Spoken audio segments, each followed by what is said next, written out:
نخدموا في هذا الإطار مع وزارة إعداد التراب الوطني والتعمير والسكنة والسياسات المدينة. Comme vous le savez, l'Omran a comme mission et comme responsabilité d'exécuter les programmes de l'État, les programmes du gouvernement dans le secteur de l'habitat et le développement urbain.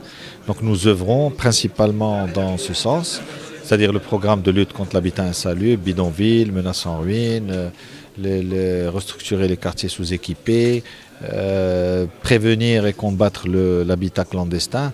Donc ça, c'est notre mission principale. Et tous les efforts que nous faisons sont axés sur ces programmes-là, chose que parfois on peut oublier.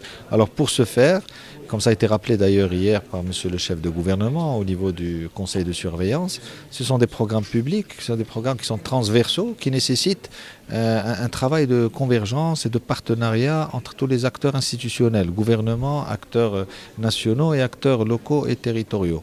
Donc il a été appelé, cette convergence existe, mais à la renforcer davantage pour relever le défi du Maroc par rapport à ça. Donc nous avons parmi les aspects qui sont fondamentaux pour nous et sur lesquels nous avons réalisé de grandes avancées, nous en avons parlé tout à l'heure, c'est tout ce qui est réforme managériale, les réformes de bonne gouvernance. Nous avons eu un premier programme 2011-2015 qui a donné de très bons résultats et qui a permis entre autres à l'Omran d'être à l'abri de difficultés par rapport aux conditions que connaît le secteur depuis quelques années et qui nous a même permis d'améliorer la santé financière qui est bonne aujourd'hui et qui nous permet d'ailleurs d'aller lever au niveau du marché financier un emprunt obligataire vert et social. Nous continuons à travailler dans ce sens. Nous renforçons la proximité avec le citoyen, qui est un aspect stratégique pour nous. Nous renforçons également la relation avec le partenariat privé. Nous avons besoin d'eux pour nous accompagner dans nos projets, là où ils sont. Ce sont nos villes nouvelles, ce sont nos 15 pôles urbains. Et nous souhaitons et nous recherchons une plus grande adhésion du partenaire privé à ce niveau-là.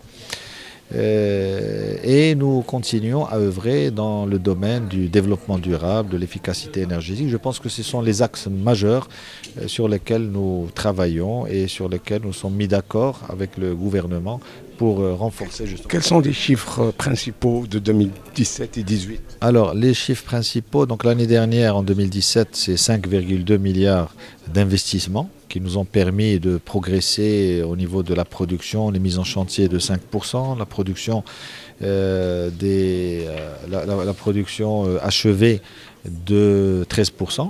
Cette année 2018, nous tablons d'augmenter encore cet investissement, d'arriver à 5,7 milliards de dirhams, Inch'Allah, d'augmenter les mises en chantier à 22 000 unités de production nouvelle, 105 000 unités de mise à niveau, augmenter également la production, puisque les achèvements devraient passer à 24 000 unités pour la production nouvelle et 110 000 unités pour les mises à niveau. Donc ce sont principalement les plans d'action chiffrés, avec un chiffre d'affaires qui va dépasser les 5 milliards de dirhams. Et le prêt? Alors le prêt, comme je l'ai dit, c'est important. La question n'est pas pour nous de lever les fonds, puisque nous pouvons les lever auprès d'organismes étrangers, comme ça a été fait jusqu'à présent sans la garantie de l'État d'ailleurs, auprès des banques marocaines que nous remercions également pour leur confiance. Mais nous avons souhaité mettre en œuvre un peu une orientation de l'État, c'est-à-dire aller vers ces green bonds, ces emprunts verts, ces emprunts sociaux. Et ça a été un défi que nous souhaitions relever au sein du groupe et qui va d'ailleurs dans le cadre de notre politique à ce niveau-là. Donc c'est 1 milliard de dirhams que nous nous apprêtons à lever. Nous avons eu l'accord du conseil de surveillance pour travailler dans ce sens. Donc ça va être un emprunt obligataire, vert et social pour financer. À des conditions qui devraient être avantageuses sur une maturité de 10 ans.